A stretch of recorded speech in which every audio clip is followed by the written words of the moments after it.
নমস্কার বন্ধুরা, আজকে বানিয়ে দেখাবো কড়াইশুঁটির পরোটা। পরোটাটা যেমন নরম হবে তেমনই কিন্তু দুর্দান্ত টেস্টি হবে। আর খুবই অল্প উপকরণের মাধ্যমে অল্প সময়ের মধ্যে পরোটাটা বানিয়ে নেওয়া যায়। কিভাবে বানাতে হবে চলুন ঝটপট দেখে নিই। পরোটাটা বানানোর জন্য আমি এখানে প্রয়োজন মতো কড়াইশুঁটি নিয়ে নিয়েছি। এখানে প্রায় 300 থেকে 350 গ্রাম মতো কড়াইশুঁটি আছে, কিন্তু আমি কড়াইশুঁটিটাকে ছাড়িয়ে নিয়েছি এবং ভালোভাবে পরিষ্কার করে ধুয়ে নিয়েছি। এবার আমি কড়াইশুঁটিগুলোকে একটা বড় মিক্সিং জারের মধ্যে ঢেলে নেব।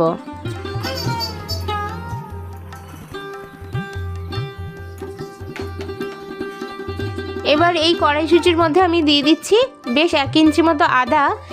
এখানে আমি আদাগুলোকে একটু ছোট ছোট করে কেটে দিয়েছি।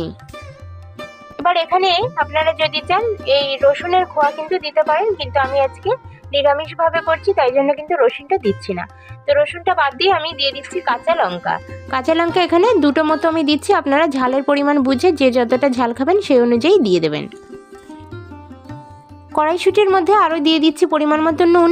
এখানে একটু নুন না দিলে কিন্তু রেসিপিটা টেস্টি হবে না, তার জন্য কিন্তু নুনটা দিতেই হবে। আর দিয়ে দিচ্ছি সামান্য পরিমাণ চিনি। এখানে চিনিটা কিন্তু টেস্টের ব্যালেন্সের জন্য দিতে হবে। তো খুবই 1/4 টেবিলস্পুন পরিমাণ চিনি আমি অ্যাড করে দিলাম। আর দিয়ে দিচ্ছি দেখুন এখানে কিছুটা ধনিয়া পাতা।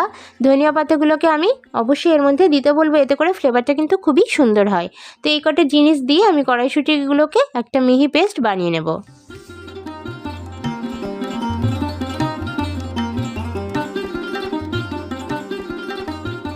এরকমই একটা একদম মিহি করে কড়াইশুঁটিগুলোকে বেটে নিয়েছি।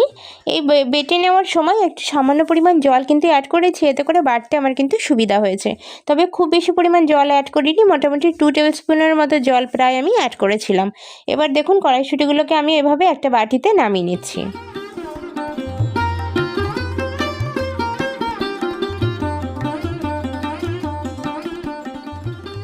একটা বড় মিক্সিং বোল আমি নিয়েছি, আর তার মধ্যে আমি প্রথমে একটা ছোট বাটি মেপে 1 বাটি মতো ময়দা দিয়ে দিলাম। আর ওই বাটিরই 1 বাটি মতো দিয়ে দেবো আটা। আমি এখানে আটা এবং ময়দা সম পরিমাণে দিয়ে আজকের পরোটাটা বানাবো। তবে আপনারা চাইলে শুধুমাত্র ময়দা দিয়েও কিন্তু এই রেসিপিটা বানিয়ে নিতে পারেন। একটু ময়দা যেহেতু একটু আনহেলদি হয়, সেই জন্য কিন্তু সম্পূর্ণ ময়দাটা আমি দিলাম না, আমি একটু আটাও মিক্সড করে দিলাম। এবার একটু নুন দিয়ে খুব ভালোভাবে আটা এবং এই ময়দাটাকে ভালোভাবে আমি নুন দিয়ে ময়াম দিয়ে নেব।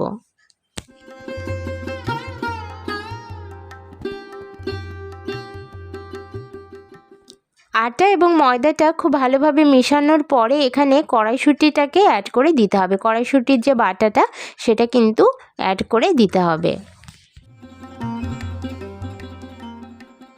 এবার হাত দিয়ে এই জিনিসটাকে একটা সুন্দর ডো বানিয়ে নিতে হবে। ঠিক আমরা ময়দার পরোটা যখন বানাই তখন যেভাবে ডো বানাই সেমভাবে কিন্তু জিনিসটাকে একটা ডোয়ের আকার দিতে হবে। তো মাখতে মাখতে আমার মনে হচ্ছে জিনিসটার মধ্যে একটুখানি জল অ্যাড করা প্রয়োজন, তার জন্য কিন্তু আমি এখানে প্রায় 3 to 4 টেবিলস্পুন মতো জল অ্যাড করে দিলাম।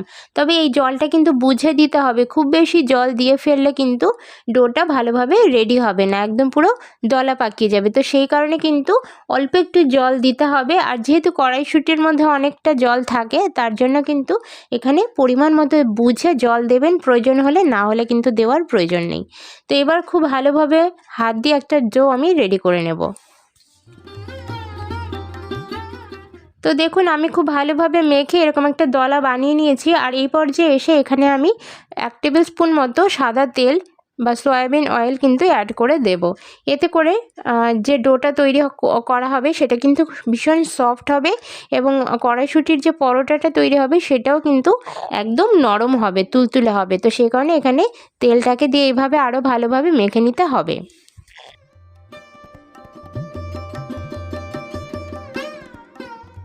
ডোটাকে সুন্দরভাবে আমি মেখে নিয়ে রেডি করে নিয়ে 5 মিনিটের জন্য রেস্টে রেখে দেবো। এতে করে ডোটা কিন্তু খুব সুন্দরভাবে সফট হয়ে যাবে। তো আমি ঢাকনা চাপা দিয়ে এটাকে মোটামুটি 5 থেকে 10 মিনিটের জন্য রেস্টে রেখে দিচ্ছি।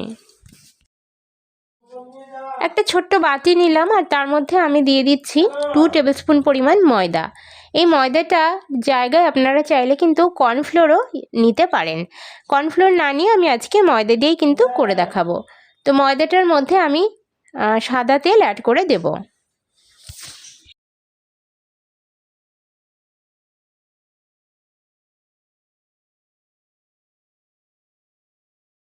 একটা চামচ দিয়ে আমি এইভাবে জিনিসটাকে মিশিয়ে নেব এবং মেশানোর ফলে কিছুক্ষণের মধ্যে এই জিনিসটা একটা নরম এবং স্মুথ একটা পেস্টে পরিণত হবে। বেশ কিছুক্ষণ চামচ দিয়ে নাড়ানোর ফলে জিনিসটা কিন্তু ঠিক এরকমই একটা থলথলে তরল পদার্থের মতো একটা জিনিসে পরিণত হবে। তো এটাকে বানিয়ে নিয়ে আমি কিন্তু রেডি করে রাখবো। এবার ময়দার ডোটা আমি নিয়ে নিয়েছি, আর ময়দার ডোটা দেখুন অনেকটা বেশি সফট হয়ে গেছে। তো এখান থেকে আমি 4-5টা মতো লেচি প্রথমে কেটে নিচ্ছি। লেচিগুলোর আকার খুব বেশি বড় বা খুব বেশি ছোট হবে না, মিডিয়াম সাইজের লেচি এখান থেকে কেটে নিতে হবে।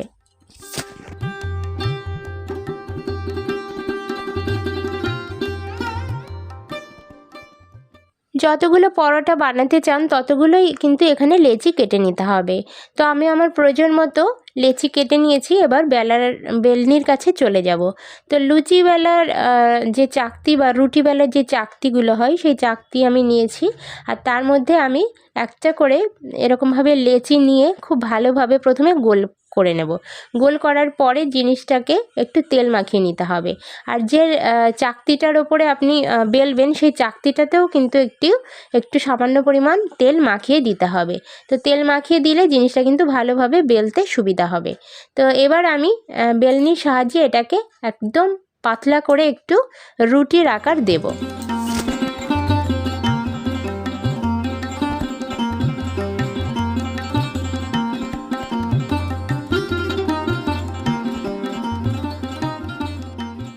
যতটা পাতলা করে বেলা সম্ভব আমি কিন্তু ততটাই পাতলা করে বেলে নিয়েছি। এবার যে ঠিক পদার্থটা আমি বানিয়েছিলাম বা লিকুইডটা বানিয়েছিলাম সেটা ঠিক এভাবে সমস্ত রুটির ওপরে দিয়ে দিতে হবে। দেওয়ার পরে আমি এইভাবে ফোল্ড করে নেব জিনিসটাকে। এইভাবে ফোল্ড করে নিলে যে পরোটাটা তৈরি হবে সেটা কিন্তু খুব ভালো ফ্লফি হবে এবং ভেতরটা বেশ সুন্দরভাবে ফুলে উঠবে, আর অনেকগুলো লেয়ার কিন্তু তৈরি হবে। তো সেই কারণে এইভাবে কিন্তু বেলে নিতে হবে এবং তারপরে এরকমভাবে কিছুটা ফোল্ড করে নিতে হবে। তো ফোল্ড করার প্রত্যেকটা ভাঁজে ভাঁজে কিন্তু একটু করে থিক পদার্থ দিয়ে দিতে হবে। সমস্ত লেচিগুলো ঠিক এরকম বানিয়ে নিয়েছি। এবার আমি এক একটা করে পরোটা রেডি করে নেব। পরোটা রেডি করার জন্য চাকতির ওপরে আমি তেল মাখিয়ে দিয়ে একটা পরোটা আমি নিয়ে নেব, আর ঠিক এরকমভাবে বেলে নেব। ঠিক যতটা সাইজ বড় আপনি বানাতে চান ততটাই বড় করে বেলে নিতে হবে। তো দেখুন আমি ঠিক এই সাইজটাই বানাবো, আর খুব বেশি মোটা কিন্তু হলে জিনিসটা ফুলবে না বা নরমও হবে না। তো সেই জন্য একটু পাতলা করে বেলতে হবে। তো ঠিক এরকম পাতলা একটা বেলে নিয়েছি। এবার আমি পরোটাগুলোকে ভেজে নেব, আর তার জন্য ফ্রাই প্যান বসিয়ে দিয়েছি। ফ্রাই প্যানের মধ্যে একটু সামান্য পরিমাণ তেল আমি ব্রাশ করে দিয়েছি, সাদা তেল। তেলটা ব্রাশ করে ফ্রাই প্যানটা ভালো করে গরম হয়ে গেলে তার মধ্যে আমি একটা করে পরোটা ঠিক এভাবে দিয়ে দেব। আর একটা পিঠ যখন হয়ে যাবে উল্টো পিঠটাও ঠিক সেম পদ্ধতিতে আমি ভেজে নেব। একটা পরোটা ঠিক আমরা যেভাবে ভাজি ঠিক সেভাবেই কিন্তু এই পরোটাটাও ভাজতে হবে। ওপর দিয়ে সামান্য একটু তেল আমি ব্রাশ করে দিচ্ছি। যারা খুব বেশি অয়েল দিতে পছন্দ করেন না তারা ঠিক এভাবে তেলটাকে ওপর দিয়ে ব্রাশ করে দেবেন, আর যারা একটু অয়েলি করে ভাজতে চান তারা কিন্তু চারপাশ দিয়ে তেল ছড়িয়েও দিতে পারেন। তো পরোটাটা কিন্তু ভাজা হয়ে গিয়েছে, তো এবার আমি নামিয়ে নেব। আর সেম পদ্ধতিতে সবকটা পরোটা আমি ভেজে নিয়েছিলাম। তো আজকের ভিডিওটা এই পর্যন্তই। দেখা হচ্ছে নতুন কোনো ভিডিওর সাথে। ততক্ষণের জন্য সকলে খুব ভালো থাকুন, সুস্থ থাকুন। ধন্যবাদ বন্ধুরা ভিডিওটা শেষ পর্যন্ত দেখার জন্য।